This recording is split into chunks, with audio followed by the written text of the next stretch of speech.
दोस्तों नमस्कार, ये है मार्गदर्शन फॉर सिविल सर्विसेज। मैं अनुराग चौधरी। दोस्तों, भारतीय इतिहास के महत्वपूर्ण प्रश्नों के अध्ययन के क्रम में इस वीडियो में प्रस्तुत है सूरवंश और सिख संप्रदाय से संबंधित महत्वपूर्ण प्रश्नों का रिवीजन, जो आपके आगामी विभिन्न परीक्षाओं जैसे TGT, PGT, LT grade, government inter college प्रवक्ता, गवर्नमेंट डिग्री कॉलेज, उच्चतर शिक्षा असिस्टेंट प्रोफेसर, केंद्रीय विद्यालय संगठन और नेट जेआरएफ के साथ विभिन्न राज्य लोक सेवा आयोगों द्वारा आयोजित परीक्षाओं के सामान्य अध्ययन के भारतीय इतिहास खंड के लिए बहुत ही उपयोगी है। तो आइए शुरू करते हैं आज का वीडियो, सूरवंश और सिख संप्रदाय से संबंधित महत्वपूर्ण प्रश्न। पहले प्रश्न पर आते हैं। देखिए, बहुत ही महत्वपूर्ण है, सूरवंश से संबंधित है ये प्रश्न की रैयतवाड़ी व्यवस्था जो ब्रिटिश भारत के कुछ भागों में शुरू की गई थी, कृषि भूमि के कृषकों से राजस्व एकत्रित करने की दो मुख्य प्रणालियों में से एक थी। यह मूल रूप से किसके द्वारा शुरू की गई थी? ऑप्शन है आपके अकबर, शेर शाह सूरी, जहांगीर और हुमायूं। तो सही उत्तर ऑप्शन बी, शेर शाह सूरी के द्वारा। आप जान लीजिए कि रैयतवाड़ी व्यवस्था जो है ये ब्रिटिश भारत के कुछ भागों में शुरू की गई थी और कृषि भूमि के कृषकों से राजस्व यानी रैयतवाड़ी और अस्थायी या जागीरदारी एकत्रित करने की दो मुख्य प्रणालियों में से एक थी, जो मूल रूप से शेर शाह के द्वारा शुरू की गई थी। आप जान लीजिए, शेर शाह की लगान व्यवस्था मुख्यतः रैयतवाड़ी थी, जिसमें किसानों से प्रत्यक्ष संपर्क स्थापित किया गया था और मुल्तान को छोड़कर राज्य के सभी भागों में इस लगान व्यवस्था को लागू किया गया था। यद्यपि इस कार्य में शेर शाह को पूर्ण सफलता नहीं मिली और जागीरदारी प्रथा भी चलती रही थी। अगला है कि निम्नलिखित में से किसके लिए शेर शाह सूरी को नहीं जाना जाता है? तो ऑप्शन है आपके नागरिक प्रशासन की प्रणाली का संगठन, पहला रुपया जारी करने के लिए जो 20वीं सदी तक प्रयोग होता रहा, नेहरू द्वारा सिंचाई की प्रणाली शुरू करने के लिए, और सभी शेर शाह सूरी द्वारा शुरू किए गए। तो यहाँ पर आप देख सकते हैं, नेहरू द्वारा सिंचाई की प्रणाली शुरू करने के लिए ये व्यवस्था शेर शाह सूरी द्वारा नहीं चालू की गई थी। आप जान लीजिए कि शेर शाह सूरी को नेहरू द्वारा सिंचाई की प्रणाली शुरू करने के लिए नहीं जाना जाता। नेहरू द्वारा सिंचाई की प्रणाली पहले से चली आ रही थी और इस संबंध में सबसे महत्वपूर्ण उदाहरण फिरोज तुगलक का है, जिसने सिंचाई की सुविधा के लिए 5 बड़ी नहरें यमुना नदी से हिसार तक, सतलज से घग्गर तक, यमुना नदी से फिरोजाबाद तक और घग्गर से फिरोजाबाद तक तथा सिरमौर पहाड़ी से हांसी तक बनवाई थी। और शेरशाह को नागरिक प्रशासन की प्रणाली के संगठन और पहला रुपया जारी करने के लिए जाना जाता है। अगला प्रश्न है, शेरशाह प्रारंभिक जीवन में अतालीक नियुक्त हुआ था किसके अधीन? तो सही उत्तर है जलाल खां के अधीन, ऑप्शन बी। देखिए, बहुत ही महत्वपूर्ण प्रश्न है दोस्तों। शेर शाह के बचपन का नाम फरीद था। अपने प्रारंभिक दिनों में फरीद ने दक्षिणी बिहार के शासक बहार खां लोहानी के यहाँ नौकरी कर ली। फरीद ने एक शेर से बहार खां की रक्षा की। बिना किसी अस्त्र शस्त्र के शेर को मार डालने के कारण बहार खां ने फरीद को शेर खां की उपाधि दी और अपने छोटे लड़के जलाल खां का अतालीक यानी शिक्षक नियुक्त किया। शीघ्र ही शेर खां को दक्षिणी बिहार के डिप्टी गवर्नर के पद पर नियुक्त किया गया था। अगला प्रश्न है, शेर शाह के शासन के समय किस विभाग का अध्यक्ष राज्य की आय और व्यय का देखभाल करता था? ये भी बहुत ही महत्वपूर्ण प्रश्न है। ये बहुत ही महत्वपूर्ण प्रश्न है। सही उत्तर है दीवाने वजारत।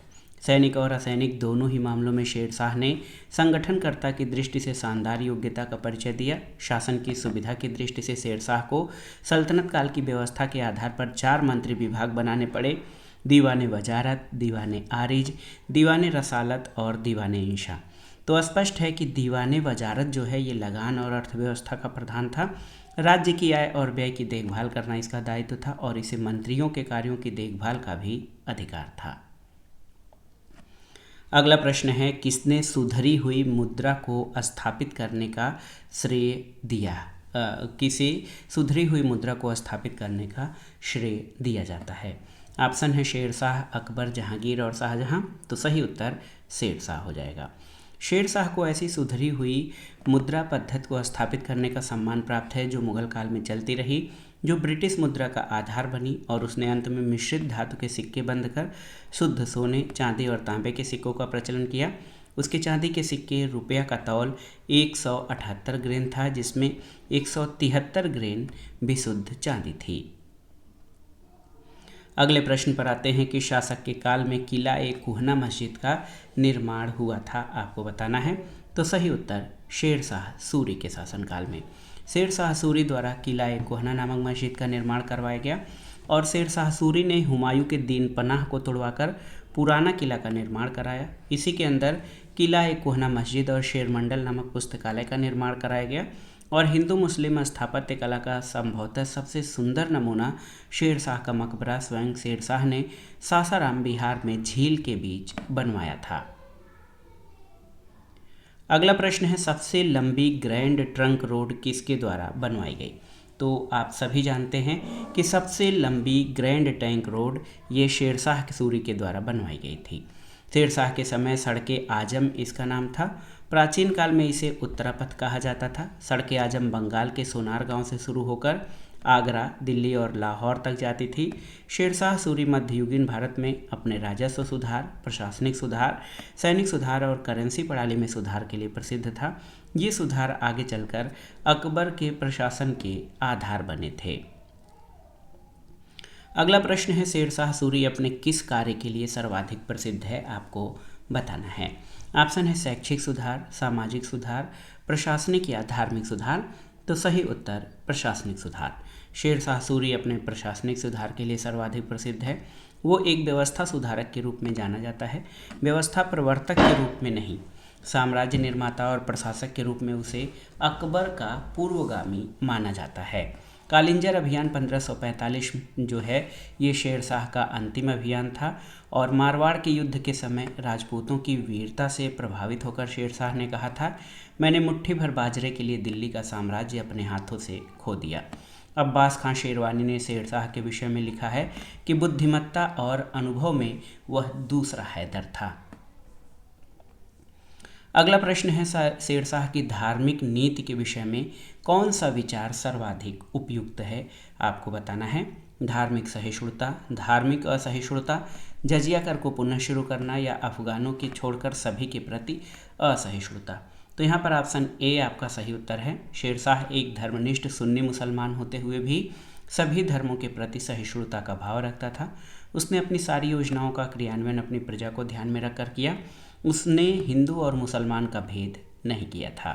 शेर शाह ने 1700 सरायों का निर्माण किया जिसमें हिंदुओं और मुसलमानों को ठहरने की अलग अलग व्यवस्था थी। गांव में कानून व्यवस्था स्थापित करने का कार्य चौधरी और मुकद्दम नामक स्थानीय मुखिया करते थे और इतिहासकार कानूनगो ने इसके बारे में कहा कि वो बाहर से मुस्लिम और अंदर से हिंदू था। शेर शाह ने कृषि योग्य भूमि और परती भूमि दोनों की नाप करवाई और यह कार्य उसने हिंदू ब्राह्मणों की मदद से पूरा किया था। अगला प्रश्न है भूमि राजस्व व्यवस्था के अंतर्गत किसानों को कबूलियत और पट्टा देने की प्रणाली किसने प्रारंभ की। तो ये बहुत ही महत्वपूर्ण प्रश्न है, कई बार परीक्षाओं में पूछा भी गया है, तो इसको आप याद रखिएगा कि कबूलियत और पट्टा व्यवस्था ये शेर शाह सूरी द्वारा प्रारंभ की गई थी। कृषकों की मदद के लिए शेर शाह ने पट्टा और कबूलियत की व्यवस्था प्रारंभ की। किसानों को सरकार की ओर से पट्टे दिए जाते थे जिसमें स्पष्ट किया जाता था कि उस वर्ष उन्हें कितना लगान देना होता था और किसान कबूलियत पत्र के द्वारा इन्हें स्वीकार करते थे। अगला प्रश्न है सासाराम में शेर शाह के मकबरे की योजना कैसी है, अष्टकोणी, वर्गाकार, आयताकार या खडभुजाकार। तो याद रखिएगा सासाराम में शेर शाह सूरी के मकबरे की योजना जो है ये अष्टकोणी है।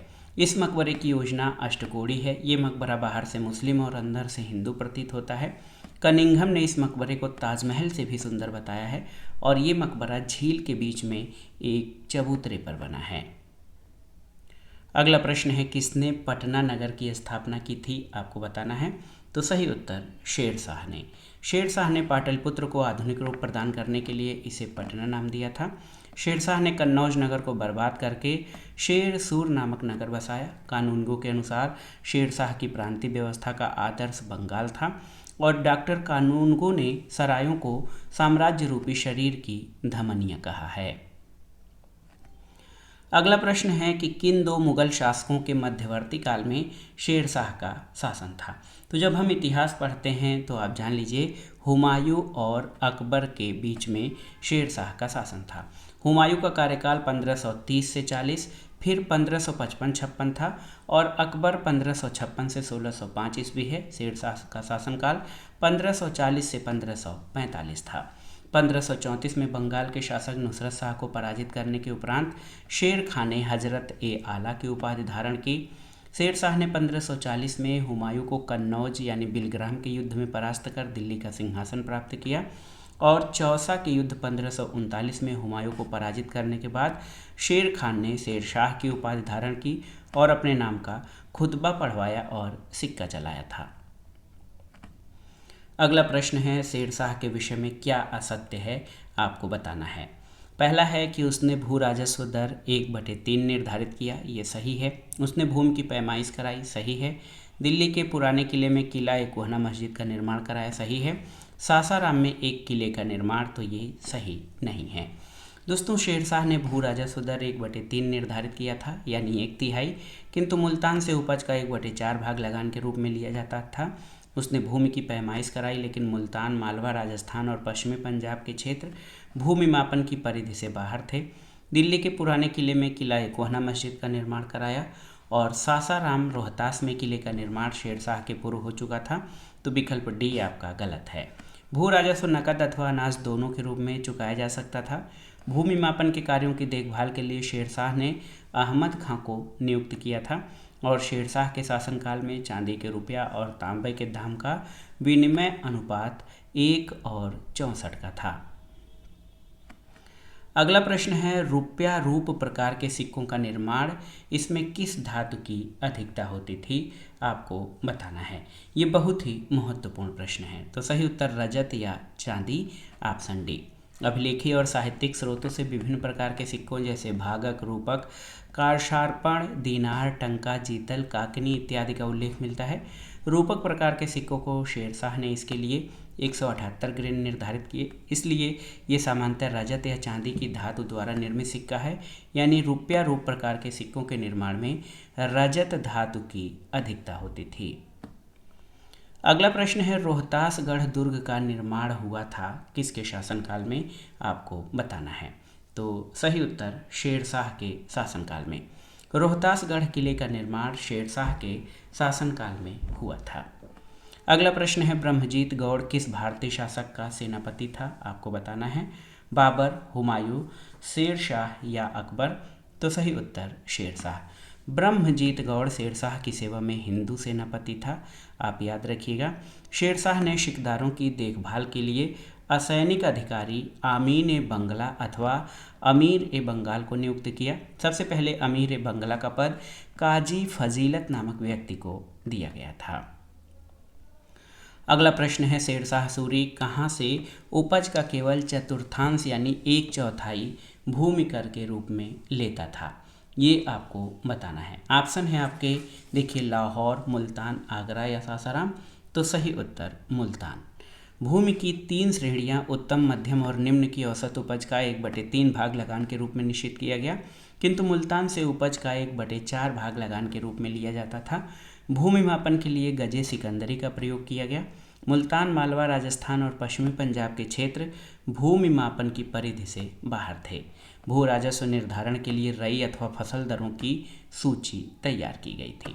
तो याद रखिएगा, अन्य जगहों से शेर शाह ने भूमि उपज का 1/3 भाग लगान के रूप में लिया, लेकिन मुल्तान से उपज का 1/4 भाग वो लगान के रूप में वसूलता था। अगला प्रश्न है, शेर शाह का उत्तराधिकारी कौन था, आपको बताना है। तो सही उत्तर इस्लाम शाह। शेर शाह की मृत्यु के उपरांत 1545 में उसका पुत्र जलाल खां ने इस्लाम शाह की उपाधि धारण कर सुल्तान बना। उसने अफगानों की स्वतंत्र प्रकृति को पूर्णतया दबा दिया। इसके समय में प्रांतीय सूबेदार सुल्तान का तो क्या, सुल्तान के जूतों का भी सम्मान करते थे। उत्तर पश्चिम की सीमा की सुरक्षा के लिए इस्लाम शाह ने 5 किलों का निर्माण करवाया। ये किले शेरगढ़, इस्लामगढ़, रसीदगढ़, फिरोजगढ़ और मानकोट में थे। इनको सम्मिलित रूप से मानकोट के किले कहा जाता था। इस्लाम शाह के पश्चात उसके उत्तराधिकारियों के समय सूर साम्राज्य 5 भागों में बट गया था।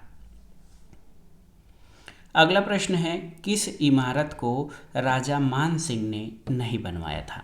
गोविंद देव मंदिर वृंदावन, जगत शिरोमणि मंदिर आमेर, रोहतास का किला बिहार या जल महल नारनौल। तो सही उत्तर आपका हो जाएगा जल महल नारनौल।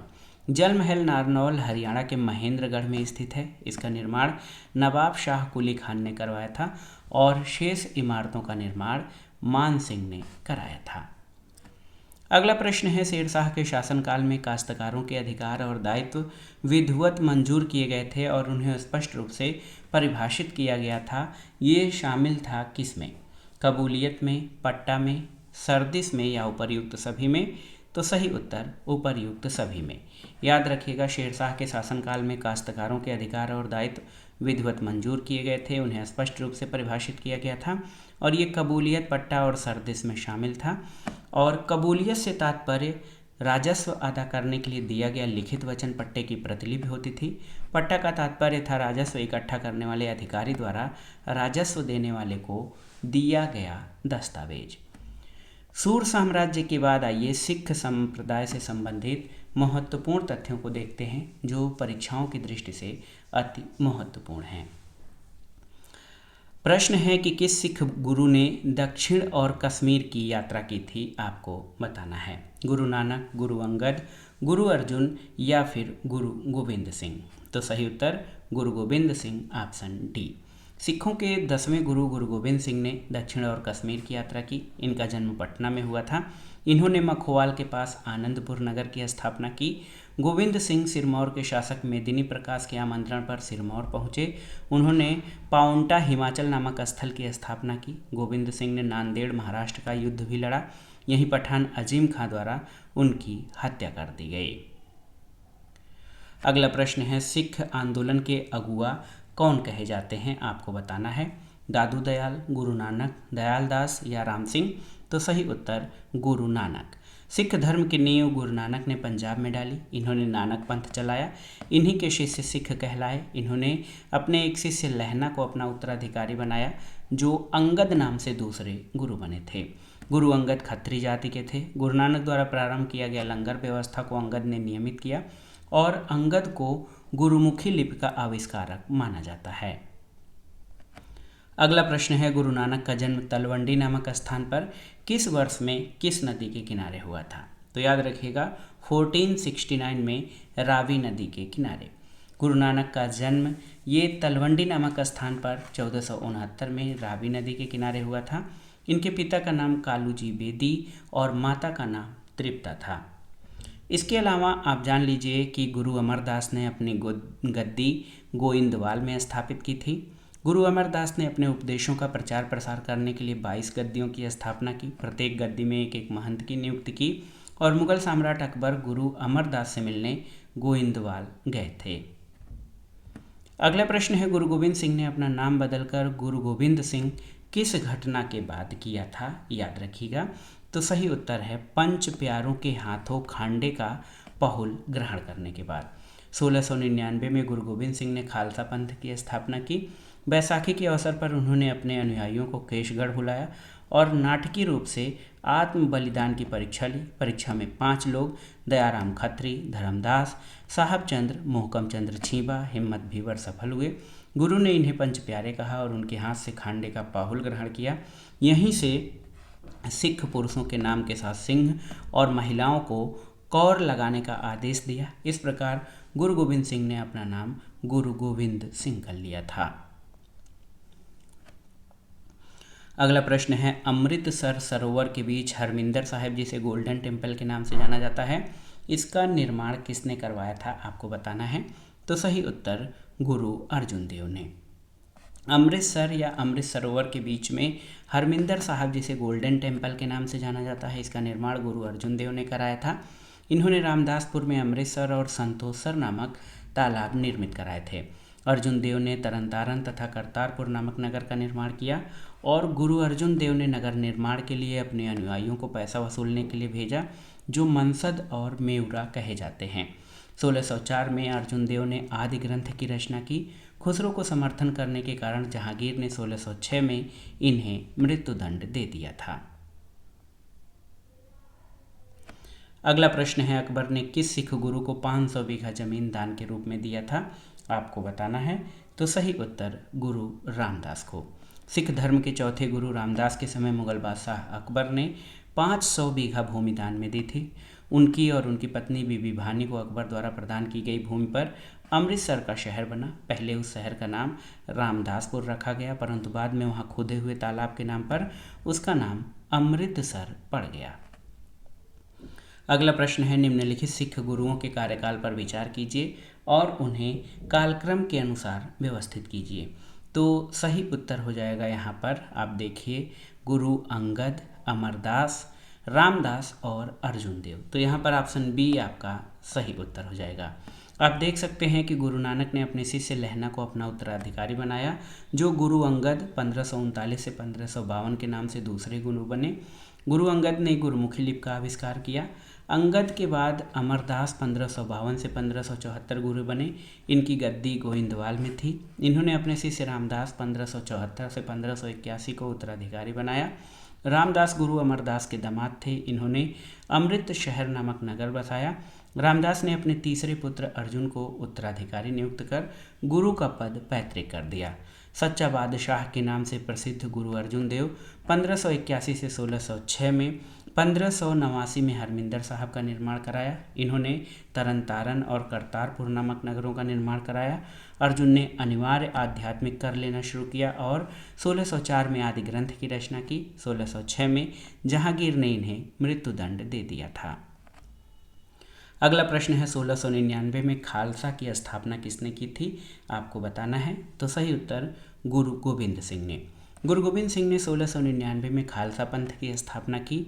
खालसा का अर्थ होता है शुद्ध या विशेष। आप देखिए, बहुत ही महत्वपूर्ण है। शुद्ध या विशेष जो है ये खालसा का अर्थ होता है।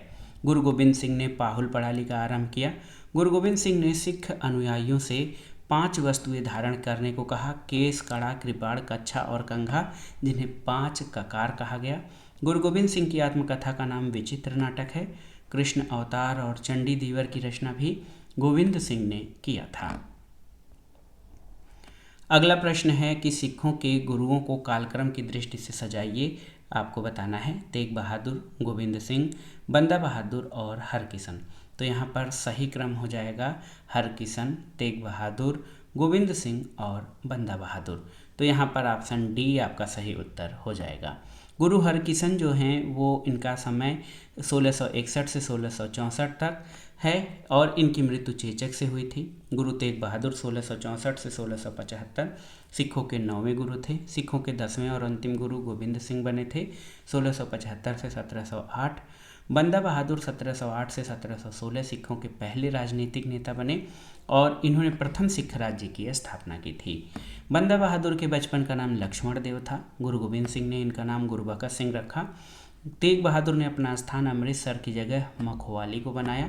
तेग बहादुर बाकला देव बावा के नाम से भी जाना जाते थे और चकमौर युद्ध 1705 में गोविंद सिंह के 2 बेटे अजीत सिंह और जुझारू सिंह मारे गए थे। अगला प्रश्न है, गुरु तेग बहादुर किस मुगल सम्राट के समकालीन थे, आपको बताना है। तो सही उत्तर हो जाएगा औरंगजेब, ऑप्शन सी। गुरु तेग बहादुर का समयकाल 1664 से 1675। ये मुगल सम्राट औरंगजेब के समकालीन थे। ये सिखों के 9वें गुरु थे। औरंगजेब से शत्रुता इन्हें विरासत में मिली थी। औरंगजेब ने इनके साथ जो व्यवहार किया उसके कई कारण बताए जाते हैं। बनर्जी के अनुसार गुरु की हत्या राजनीतिक कारणों से नहीं बल्कि धार्मिक कारणों से हुई। औरंगजेब की बहुचर्चित कठमुल्लावादी विचारधारा और धार्मिक कट्टरपंथ को सिखों की बगावत का एक कारण माना जाता है। 1675 में गुरु तेग बहादुर को औरंगजेब द्वारा मृत्युदंड इसी कारण दिया गया था। अगला प्रश्न है, किस सिख गुरु के नेतृत्व में सिख राजनीतिक और सैनिक शक्ति के रूप में संगठित हुए थे? तो याद रखिएगा गुरु गोविंद सिंह, ऑप्शन डी। गुरु गोविंद सिंह के नेतृत्व में सिख राजनीतिक और सैनिक शक्ति के रूप में संगठित हुए। हालांकि गुरु हरगोविंद ने अपने शिष्यों को सैनिक शिक्षा प्रारंभ की, लेकिन एक राजनीतिक शक्ति के रूप में गुरु गोविंद सिंह ने संगठित किया। श्रीनगर के शासक फतेह शाह को भगनी के युद्ध में पराजित करने के बाद गुरु गोविंद सिंह ने सुरक्षा की दृष्टि से 4 किले बनवाने के आदेश दिए। ये किले आनंदपुर और कीरतपुर के मध्य स्थित हैं। फतेहगढ़, आनंदगढ़, केशगढ़ और लौहगढ़। बंदा बहादुर ने गुरु नानक और गुरु गोविंद सिंह के नाम के सिक्के चलवाए और सिख राज्य की मुहर बनवाई। बंदा बहादुर की मृत्यु के बाद सिखों में सरबत खालसा और गुरुमत्ता प्रथाओं का प्रचलन हुआ। और इकट्ठे होने को सर्वत खालसा, जबकि निर्णय को गुरुमत्ता कहा गया था। अगला प्रश्न है, सिखों के 5वें गुरु कौन थे? आपको बताना है। बहुत ही महत्वपूर्ण प्रश्न है, सिखों के 5वें गुरु कौन थे? तो सही उत्तर है, सिखों के 5वें गुरु अर्जुन देव थे। यहाँ पर ऑप्शन ए आपका सही उत्तर हो जाएगा। इनका जो समयकाल है 1581 से 1606 था। ये सिखों के चौथे गुरु रामदास के पुत्र थे। अर्जुन देव को सच्चा बादशाह भी कहा जाता है और खुसरो को समर्थन देने के कारण जहांगीर ने 1606 में इन्हें मृत्युदंड दे दिया था। अगला प्रश्न है, सिख धर्म में लंगर किसने प्रारंभ किया था? तो याद रखिएगा, गुरु नानक देव ने।